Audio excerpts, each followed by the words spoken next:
Hello and welcome to analysis law. और इस video में हम देखेंगे हिंदू मैरिज एक्ट का एक important provision, irretrievable breakdown of marriage या आईबीएम। देखिए, ये जो कंसेप्ट है इसका मतलब ये होता है कि जब एक शादी इररिवोकेबली यानी कि जो सही नहीं की जा सकती है, बियॉन्ड रिपेयर होती है, या जिसको हम कहते हैं जब उसके सारे इमोशनल बॉन्ड्स या सेंटिमेंट्स बिल्कुल ख़त्म हो जाते हैं एक दूसरे के प्रति, और वो शादी बिल्कुल इमोशनली डेड मानी जाती है, ऐसी शादी को कहते हैं इररिट्रीवेबल ब्रेकडाउन ऑफ मैरिज। और इस बेसिस पे पार्टीज जो हैं उनको डाइवोर्स लेने का एक अधिकार मिल जाता है। लेकिन ये जो ग्राउंड है, ये हिंदू मैरिज एक्ट या इंडिया की किसी भी पर्सनल लॉ में अभी भी अपने आप में एक ग्राउंड नहीं बना है, और इसी के ऊपर अभी भी बहस जारी है। अगर हम लीगल प्रोविजन देखें तो section 13(1)(a) Hindu marriage act इस थेरी के बारे में, इस जो कि प्रपोज्ड थेरी है, इसके बारे में बात करता है। और ये जो ग्राउंड है इसको 1964 में हिंदू मैरिज अमेंडमेंट एक्ट से लाया गया था, और जिसको बाद में 1976 में मैरिज लॉज अमेंडमेंट एक्ट के द्वारा मॉडिफाई किया गया था। ये जो ग्राउंड है अपने आप में ग्राउंड इसलिए भी नहीं है क्योंकि फैमिली कोर्ट्स के सामने अगर आप आईबीएम के बेसिस पे डाइवोर्स मांगते हैं तो फैमिली कोर्ट्स ऐसा ग्राउंड पे आपको डाइवोर्स नहीं दे पाएंगे, क्योंकि ये अपने आप में ग्राउंड नहीं है, और उसके लिए सुप्रीम कोर्ट को सीक करना पड़ेगा। और वहाँ पे सुप्रीम कोर्ट अपनी इनहेरेंट पावर्स को यूज़ करते हुए आर्टिकल 142 कॉन्स्टिट्यूशन ऑफ इंडिया को एक्सरसाइज करेगा। देखिए, एक समस्या यहाँ पे ये भी है कि हमारे हिंदू लॉज की अगर बात की जाए तो शादी को एक सैक्रमेंटल रिलेशनशिप माना जाता है, और जिसको कहा जाता है कि ये एक इनडिसोल्यूबल टाई है। लेकिन आईबीएम एक प्रोग्रेसिव अप्रोच है इस तरीके की, जहाँ पे इस बिलीफ को बिल्कुल इग्नोर किया जाता है, या उसके ऑपोजिट का बिलीफ है कि अगर पार्टीज के बीच में इस तरीके से संबंध ख़त्म हो गए हैं या ख़राब हो गए हैं, या कभी थे ही नहीं, या इनकम्पैटिबिलिटी इस तरीके की थी, तो ज़रूरी नहीं है, और इनफैक्ट ये अन्याय है कि हम उन हस्बैंड एंड वाइफ्स को ज़बरदस्ती लॉ के द्वारा फोर्स करें कि वो एक दूसरे के साथ रहें। ना सेक्शन 13(1)(a) अगर हम देखें तो वो बताता है कि अगर कोई भी पटिशनर कोर्ट के सामने एक पटिशन लेकर आता है जुडिशल सेपरेशन से रिलेटेड, जो कि सेक्शन 10 हिंदू मैरिज एक्ट में है, या फिर restitution of conjugal rights section 9 जो कि हिंदू मैरिज एक्ट में है, ऐसी कोई पटिशन लेकर आता है और उसके फेवर में इस तरीके की डिग्री पास भी हो जाती है, यानी कि एक तरफ बोल रहा है कि वो जुडिशली सेपरेट होना चाहता है, या फिर वो ये कहता है कि मेरे स्पाउस को वापस मेरे साथ स्टे करने के लिए कहा जाए, या मेरे साथ रखने के लिए कहा जाए, क्योंकि वो मेरी मर्ज़ी के बगैर मुझे छोड़कर चला गया है या चली गई है। इन दोनों ही केसेस में, या तो पहला वाला या दूसरा वाला, अगर वो डिग्री ऐसे पटिशनर के फेवर में पास भी हो जाती है, ग्रांट कर दी जाती है, और उसके भी 1 साल या उसके बियॉन्ड उसका स्पाउस नहीं आता है उसके पास रहने के लिए, तो उस केस में ये एक ग्राउंड बन जाता है ऐसे पटिशनर के लिए जिसके फेवर में जुडिशल सेपरेशन की डिग्री या फिर आरसीआर की डिग्री ग्रांट की गई थी, और वो उसके बाद में कोर्ट के सामने ये कह सकता है कि ये एक ग्राउंड है डाइवोर्स का उसके स्पाउस से। यहाँ पर जो एकमात्र ऑब्जेक्टिव है वो यही है कि किसी भी तरीके की कड़वाहट ना हो और आराम से दोनों हस्बैंड एंड वाइफ अलग हो जाएं। इसके अलावा जैसे कि मैंने आपको पहले भी बताया था कि सिर्फ इनकम्पैटिबिलिटी के बेसिस पे अगर ये एक पार्टनर जो कि ये कहता है कि भाई वो नहीं रहना चाहता है, तो उसको उस शादी को कंटिन्यू करने का कोई भी ग्राउंड नहीं बनता है, और वो जस्टिफाइड भी नहीं है। तीसरी चीज़, ज़रूरी नहीं होता कि हर केस में फॉल्ट देखा ही जाए, या फॉल्ट इस तरीके का है, अगर उसको कोर्ट में अगर ज़्यादा उछाला जाएगा तो पार्टीज़ की भी वहाँ पर बदनामी होगी। तो ये भी बहुत सारे रीज़न्स होते हैं जिसकी वजह से आईबीएम को एक ग्राउंड माना जाता है कि इसके बेसिस पर लोग डाइवोर्स ले सकें। हिस्टोरिकली देखा जाए तो New Zealand divorce and matrimonial causes amendment act 1920 में इस तरीके का प्रावधान है,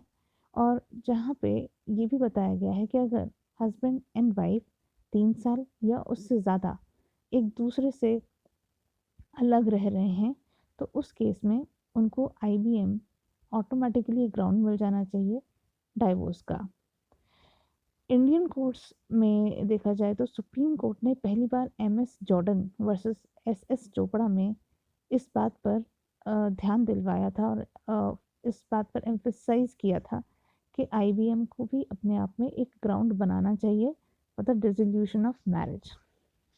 इसी बात को मद्देनज़र रखते हुए लॉ कमीशन की 71st रिपोर्ट 1978 की उसने भी इस तरीके का रिकमेंडेशन दिया था। फाइनली नवीन कोहली वर्सेस नीरू कोहली जो कि 2006 का केस था सुप्रीम कोर्ट में, वहाँ पर भी कोर्ट ने article 142 of constitution of India को एक्सरसाइज करते हुए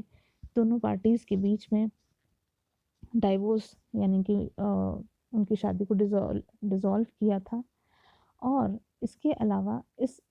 केस के कुछ फैक्ट्स भी इस तरीके थे कि जहाँ पे पार्टीज़ ने हस्बैंड एंड वाइफ दोनों ने एक दूसरे के खिलाफ फॉल्स एलिगेशंस लगाई थी, और इन सारी चीज़ों को देखकर कोर्ट को यही लगा कि ज़बरदस्ती पार्टीज़ को रहने की ज़रूरत नहीं है और उनको अलग करना ही समाज के लिए भी बेहतर है और उन लोगों के लिए तो खैर बेहतर है ही। उसके बाद लॉ कमीशन की 217th रिपोर्ट ने भी इसी तरीके की बात करी, और finally marriage laws amendment bill 2010 भी लाया गया। नाउ इस बिल में ये भी बताया गया था कि अगर हस्बैंड एंड वाइफ आईबीएम के बेसिस पर डाइवोर्स लेते भी हैं तो औरतों की जो फाइनेंशियल हार्डशिप है उसको भी ध्यान में रखा जाए, और इसके अलावा जो हस्बैंड की प्रॉपर्टी का शेयर है वो भी वाइफ के फेवर में दिया जाए, और दैट विल इंक्लूड उसकी मूवेबल एंड इमूवेबल प्रॉपर्टी। लेकिन फाइनली ये बिल भी कभी पास नहीं हुआ लोकसभा में, बाद में लैप्स हो गया, राज्यसभा ने तो पहले पास कर दिया था। अब देखते हैं कि किस कौन कौन से ग्राउंड्स होते हैं या किस तरीके की सिचुएशन होती है जब आईवीएम देना मुनासिब होता है या कंसिडरेबल होता है। नवीन कोहली वर्सेस नीरू कोहली के केस में मैं पहले ही बता चुकी हूँ, जहाँ पे दोनों एक दूसरे के खिलाफ फॉल्स एलिगेशंस लगा रहे थे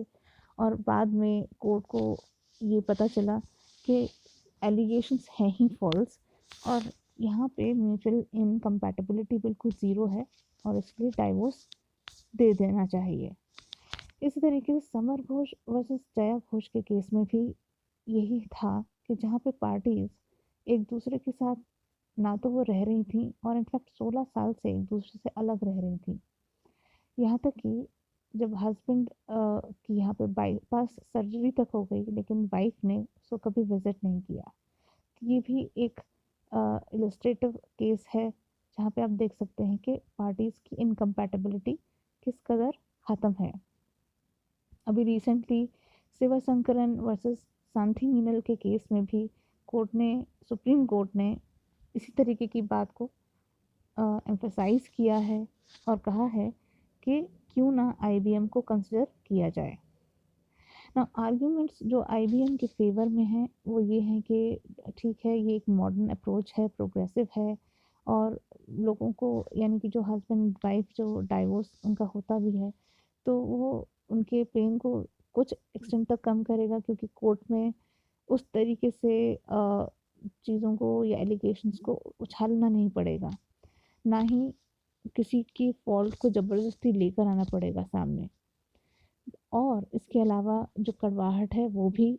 टू सम एक्सटेंट कम होगी, क्योंकि चीज़ों को सामने उतना फॉल्ट्स जो हैं वो ओपन कोर्ट में डिस्कस नहीं होंगे। लेकिन आईबीएम के कुछ आर्ग्यूमेंट्स ऐसे भी हैं जो अगेंस्ट हैं कुछ लोग, और उसका मेन कारण ये भी है कि